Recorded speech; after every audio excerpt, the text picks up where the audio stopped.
Bharat action కి counter గా పాక్ ఎటువంటి చర్య తీసుకోకూడదు, భారత్ పై యుద్ధానికి పాక్ ధైర్యం చేయకూడదు, ఉగ్రవాదులపై చర్య తీసుకునే హక్కు భారత్ కి ఉంది అంటూ అమెరికా స్పష్టంగా ఒక హెచ్చరిక స్వరంతో చెప్పినప్పటికీ కూడా దాన్ని పాకిస్తాన్ పెడచెవిన పెట్టి భారత్ కౌంటర్ కి రీకౌంటర్ అక్కడ పాకిస్తాన్ నుంచి ప్రతి చర్య మనకి కనిపించింది. కానీ ఈ స్థాయిలో ఈ ప్రతి చర్యని మనం ఊహించలేదని చెప్పాలి. ఎందుకంటే సామాన్య పౌరుల్ని పాకిస్తాన్ ఆర్మీ ఈసారి టార్గెట్ చేసింది. ప్రతిసారి కూడా మిలిటరీ స్థావరాల్ని టార్గెట్ చేసుకునే పాక్ ఆర్మీ ఇప్పుడు సామాన్య పౌరుల మీదకి మోటార్ షెల్ ప్రయోగించింది. గోపి, దీనికి సంబంధించి ఎలాంటి అప్డేట్ అందుతుంది? ఇంకా చాలా మంది గాయపడ్డారన్న వార్త కూడా అందుతోంది. అక్కడ పాక్ మీడియా ఎలాంటి వార్తలు చూపిస్తోంది? దీనికి సంబంధించి మీ దగ్గర ఉన్న లేటెస్ట్ అప్డేట్స్ ఏంటి?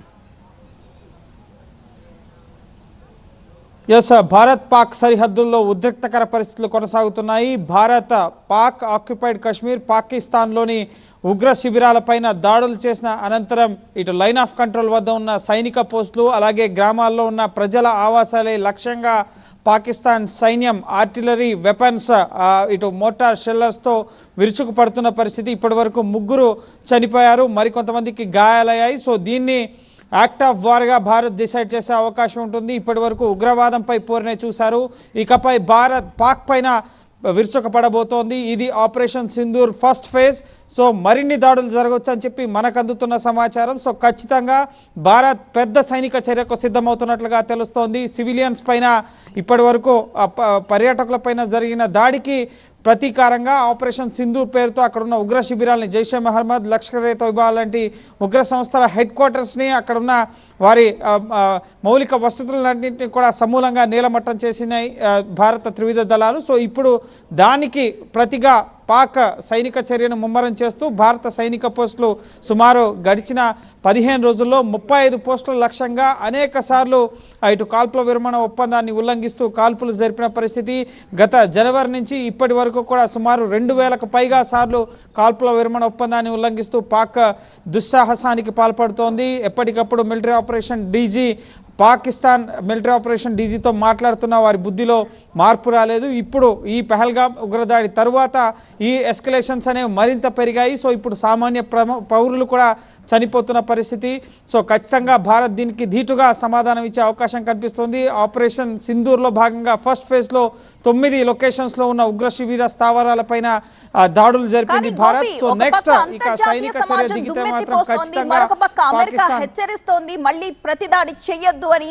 అయినప్పటికీ కూడా పాకిస్తాన్ పెడచెవిని పెట్టి ఈ రకంగా పౌరులపై దాడి చేసింది అంటే యుద్ధానికి సిద్ధం అని సంకేతాలు పంపిస్తున్నట్టే. ఏ ధైర్యంతో పాక్ యుద్ధానికి సిద్ధమవుతుంది అని అనుకోవచ్చు? ఖచ్చితంగా పాకిస్తాన్కి అంతర్జాతీయ సమాజం నుంచి మెసేజ్ వస్తున్నా కూడా దాన్ని పట్టించుకోకుండా భారత్పై దాడి చేస్తున్నా అంటే అక్కడున్న పాకిస్తాన్ ప్రజల్లో కూడా తప్పుడు ప్రచారాన్ని, విష ప్రచారాన్ని ప్రజల్లో నింపుతూ భారత్ పైన వ్యతిరేకంగా అక్కడి ప్రభుత్వం ఎటువంటి చర్యలు తీసుకోవడం లేదన్న కోణంలో భాగంగా ఈ రిటాలియేషన్లో భాగంగా సైనిక పోస్టులపైన ప్రజలపైన అక్కడ కాల్పులు జరుపుతున్న పరిస్థితి ఉంది. సో పాకిస్తాన్కి చైనా, టర్కీ ఇటువంటి దేశాలు, కొంత ముఖ్యంగా అమెరికా కూడా పాకిస్తాన్కి ఆయుధాలని వీటన్నిటిని సమకూర్చిన పరిస్థితి ఉంది. కానీ ఇప్పుడు ఈ ఎస్కలేషన్స్ విషయంలో భారత్ పాక్ ఉద్రిక్త పరిస్థితుల నేపథ్యంలో సంయమనంతో ఉండాలని చెప్పి 2 దేశాలకి కూడా అమెరికా సూచిస్తుంది. అయితే భారత చర్యకు ప్రతిచర్య తీసుకోవద్దు, అది మంచి పరిణామం కాదు అని చెప్పి పాకిస్తాన్ హెచ్చరించిన పరిస్థితి. అలాగే ఈ పహల్గామ్ ఉగ్రదాడి ఘటనను ఇప్పటివరకు పాకిస్తాన్ ఖండించలేదు, మాకు ఎటువంటి సంబంధం లేదు, మాపై నిరాధారంగా భారత్ ఆరోపణలు చేస్తుందని చెప్పి పాకిస్తాన్ చెప్తున్నప్పటికీ అమెరికా అలాగే అగ్రరాజ్యాలన్నిటికీ కూడా ఇప్పటికే భారత్, పాకిస్తాన్ ఏ విధంగా ఉగ్ర సంస్థలకి ఆశ్రయం ఇస్తుంది, అలాగే గతంలో అమెరికా, ఫ్రాన్స్, యూకే ఇటువంటి దేశాల్లో పాక్లో ఆశ్రయం పొందుతున్న ఉగ్ర సంస్థలకు సంబంధించిన ఉగ్రవాదులు జరిపిన ఉగ్రదాడుల జాబితాను కూడా ప్రపంచ దేశాలకు భారత్ అందించడం జరిగింది. సో ఖచ్చితంగా భారత్ కన్నా పాక్కే నష్టం ఎక్కువ. అలాగే భారత్ ఒకవేళ రిటాలియేషన్ చర్యను, ప్రతీకార చర్యను ముమ్మరం చేస్తే ఇప్పుడు కనుక పాక్ సైన్యం ఈ కాల్పులను విరమించకుండా ఇదే తరహాలో కొనసాగిస్తే కనుక ఖచ్చితంగా మళ్ళీ ఫేజ్ 2 సింధూర్ ఆపరేషన్లో భాగంగా నెక్స్ట్ మరిన్ని దాడులకు ప్రభుత్వం సిద్ధమవుతున్నట్లుగా తెలుస్తోంది. జరుగుతున్నట్లుగా తెలుస్తోంది. అలాగే మోటార్ షెల్స్ ప్రయోగిస్తోంది అంటే అక్కడ పరిస్థితిని ఒక్కసారి మనం అర్థం చేసుకోవచ్చు. ఎట్లా ఉంది సిచ్యువేషన్ అక్కడ? ఎస్ ఉపేంద్ర ద్వివేది భారత ఆర్మీ చీఫ్ పరిస్థితిని సమీక్షిస్తున్నారు. మొత్తంగా 35 సెక్టార్ల వద్ద ఈ కాల్పుల విరమణ ఒప్పందాన్ని ఉల్లంఘిస్తూ ఇప్పటి వరకు పాక్ కాల్పులకు తెగబడింది. ఈరోజు ఉదయం రాత్రి ఈ స్ట్రైక్స్ జరిగిన నాటి నుంచి సమయం నుంచి 1 గంట 2 గంటల ప్రాంతం నుంచి సుమారు 20కి పైగా సెక్టార్లలో ఈ కాల్పుల విరమణ ఒప్పందాన్ని ఉల్లంఘిస్తూ ఇటు ఆర్టిలరీ వెపన్స్ని ఇటు మందుగుండుని అలాగే ఇటు మోటార్ షెల్లర్స్ తోటి స్థానిక నివాసాలపైన దాడులు చేస్తున్న పరిస్థితి. రాత్రి సమయం కావడంతో క్లియర్ పిక్చర్ భారత సైన్యానికి కూడా రాలేదు, ఎక్కడెక్కడ అటాక్స్ జరుగుతున్నాయి ఏంటి అనేది. అలాగే రాత్రి బంకర్లలోకి ముఖ్యంగా అక్కడ కూడా సైరన్ వ్యవస్థ ఉంటుంది. సో సామాన్య ప్రజానికాన్ని అప్రమత్తం చేసి సరిహద్దు గ్రామాల ప్రజానికాన్ని కమ్యూనిటీ బంకర్స్ లోకి కొన్ని చోట్ల తరలించారు. ప్రజలు తలదాచుకున్న విజువల్స్ కూడా మనం చూసాము. కానీ ఏదైతే భవన సముదాయం మీద మోటార్ షెల్ పడిందో అందులో ఎందుకని ఇంకా మనుషులు ఉన్నారంటే ఆ చుట్టుపక్కల ఉన్న ప్రాంతాలన్నీ కూడా అక్కడ పౌరుల్ని ఖాళీ చేయించామని చెప్పారు. ఏం జరుగుండొచ్చు?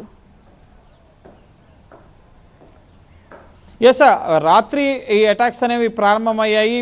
ఇండియన్ ఆర్మీ ఇటు సైనిక ఉగ్రవాద శిబిరాలపైన దాడి చేసిన తరువాత పాకిస్తాన్ తేరుకున్న తర్వాత అక్కడ ఎమర్జెన్సీని పాకిస్తాన్లో ప్రకటించిన తర్వాత పాక్ ప్రధాని షెహబాజ్ షరీఫ్ నుంచి ఆదేశాలు వచ్చిన తర్వాత పాక్ సైన్యం ఇటు పాక్ ఆర్మీ చీఫ్ మునీర్ ఆదేశాలతో భారత సైనిక పోస్టులపైన దాడులకు తెగబడింది. సో అప్పటికప్పుడు భారత ప్రజానికాన్ని సరిహద్దు గ్రామాల్లో ఉన్న అందరినీ కూడా బంకర్లకి ఎవరి నివాసం కింద వారికి బంకర్ ఉంటుంది, కానీ లేని వారు కమ్యూనిటీ బంకర్స్లో తలదాచుకుంటూ ఉంటారు. సో రాత్రిపూట కావడంతో కొందరు ఎవరైతే బంకర్స్లో సేఫ్గా ఉండడానికి వెళ్ళలేకపోయారో వారు నివాసాలపైన ఈ మోటార్ షెల్లర్స్ ఇవన్నీ పడి ప్రస్తుతం ప్రాణాలు కోల్పోతున్న పరిస్థితి ఉంది. సో మృతుల సంఖ్య పెరిగే అవకాశం కూడా ఉన్నట్లుగా కూడా తెలుస్తోంది. ఎంతమంది ముఖ్యంగా బార్డర్ ఎల్ఓసి ఊరి ప్రాంతంలో ఉన్న సమాచారమే వస్తుంది. ఇంకా చాలా ప్రాంతాల్లో భారత సైనిక పోస్టులు అక్కడ సరిహద్దు గ్రామాల లక్ష్యంగా ప్రస్తుతం కాల్పులు అనేవి కొనసాగుతున్నాయి. కాబట్టి సో ఎంతమంది చనిపోయారు, ఎంతమందికి గాయాలయ్యాయి, ఈ వివరాలు కూడా తెలియరావాల్సింది. ఎస్ భారత్ ఉగ్రవాద శిబిరాలను టార్గెట్ చేసుకున్న తర్వాత పాక్ అప్రమత్తమైంది. పాక్ సైనిక వ్యవస్థ అలాగే పాక్ ప్రధాని ఆదేశాలతో భారత సైన్యం పైన భారత ప్రజలపైన ఈ అటాక్స్ని పాకిస్తాన్ ప్రారంభించడం జరిగింది. భారత్ ఎప్పుడు కూడా పాకిస్తాన్ ప్రజలపైన కానీ అక్కడున్న సివిలియన్స్ వీరిపైన ఎప్పుడు పాకిస్తాన్ సైన్యం పైన కూడా మేము దాడి చేయలేదు అని చెప్పి భారత ఆర్మీ అలాగే ప్రకటించడం జరిగింది.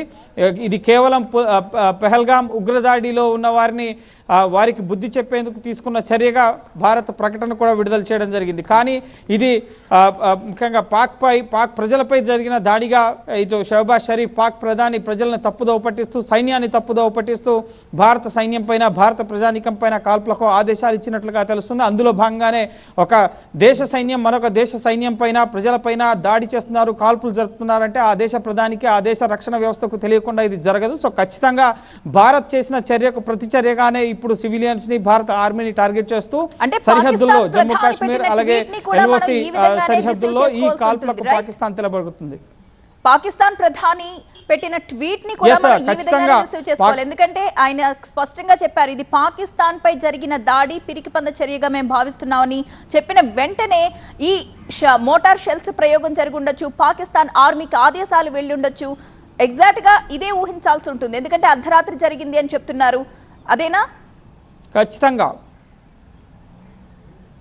ఎస్, ఖచ్చితంగా పాకిస్తాన్ పైన పాకిస్తాన్ ప్రజలపైన జరిగిన దాడి దీనికి తగిన సమాధానం ఇస్తామన్నారు. ఆ సమాధానం అనేది ముఖ్యంగా పాకిస్తాన్లో ఉగ్రవాద సంస్థలు ఉగ్రవాద శిబిరాలపైన ఆ ప్రభుత్వం అక్కడున్న సైనిక వ్యవస్థ చర్యలు తీసుకోకుండా భారత్ ఎవరైతే ఇది ఒక్క భారతదేశానికి సంబంధించిన సమస్య కాదు, ఉగ్రవాదం అనేది యావత్ ప్రపంచం ఎదుర్కొంటున్న సమస్య. అటువంటి సమస్య పైన చాలా తీవ్రంగా పోరాడుతుంది భారతదేశం. ఇతర ఏ దేశంతో రక్షణ పరంగా ఒప్పందాలు కానీ మిగతా భాగస్వామ్యంగా ముందుకు వెళ్లాలన్నా కూడా ఉగ్రవాదంపై పోరికి అన్ని దేశాలు కలిసి ముఖ్యంగా G20 సమావేశాలు కానీ ప్యారిస్ ఒప్పందం కానీ మిగతా ఏ దేశాల్లో ఎటువంటి సమ్మిట్ జరిగినా కూడా ఉగ్రవాదం అంశం పైన చర్చించకుండా ఉన్న దాఖలాలు ఉండవు. కానీ పాక్లోని ఉగ్రవాద సంస్థలపైన చర్యలు తీసుకున్నప్పుడు పాకిస్తాన్ మాత్రం ఆ ఉగ్రవాద సంస్థలకు రక్షణ కల్పించడం, హఫీజ్ సయీద్ లాంటి ఉగ్రవాదికి ముంబై బ్లాస్ట్లో కీలక సూత్రధారి ఆయనకి భద్రత కల్పిస్తూ భద్రతా బలగాల పర్యవేక్షణలో అతన్ని ఉంచుతూ అతన్ని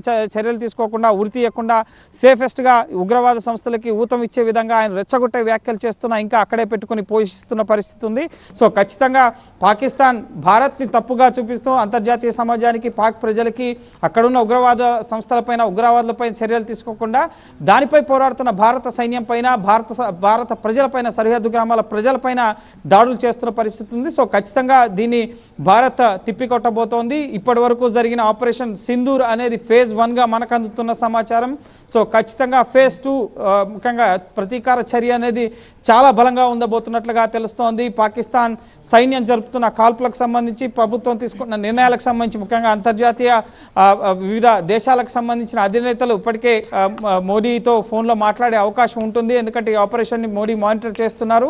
విదేశాంగ శాఖ కార్యదర్శి వివిధ దేశాల అంబాసిడర్స్కు ఢిల్లీలో ఉన్న అంబాసిడర్స్ దీనికి సంబంధించి వివరణ కోరుతారో ఆ దేశ అధినేతలకి సమాచారం ఇవ్వాల్సి ఉంటుంది. కాబట్టి సో ఖచ్చితంగా అమెరికా అధ్యక్షుడు డొనాల్డ్ ట్రంప్, రష్యా అధ్యక్షుడు పుతిన్ 2 రోజుల క్రితమే పుతిన్ ప్రధాని మోడీతో మాట్లాడారు. ఉగ్రవాదంపై కలిసి ఐక్యంగా పోరాడదామన్న భరోసానిచ్చారు. అలాగే ఖచ్చితంగా దోషుల్ని చట్టం ముందు నిలబెట్టాలి, వారిని శిక్షించాలి అని చెప్పి ఉగ్రదాడిని ఖండించారు. సో అది జరిగిన 2 రోజులకే ఈ స్ట్రైక్స్ జరగడం, ఇప్పుడు పాకిస్తాన్ రిటాలియేట్ చేయడం, దానికి ప్రతిచర్యగా ఆపరేషన్ సింధూర్ 2 ఫేజ్ 2లో భాగంగా మరింత ఉధృతంగా భారత్ పాకిస్తాన్ పైన విరుచుకుపడే అవకాశం కనిపిస్తుంది. దానికి అనుగుణంగా త్రివిధ దళాలు కూడా సన్నద్ధమవుతున్న పరిస్థితి ఉంది. Right, thank you Gopikrishna.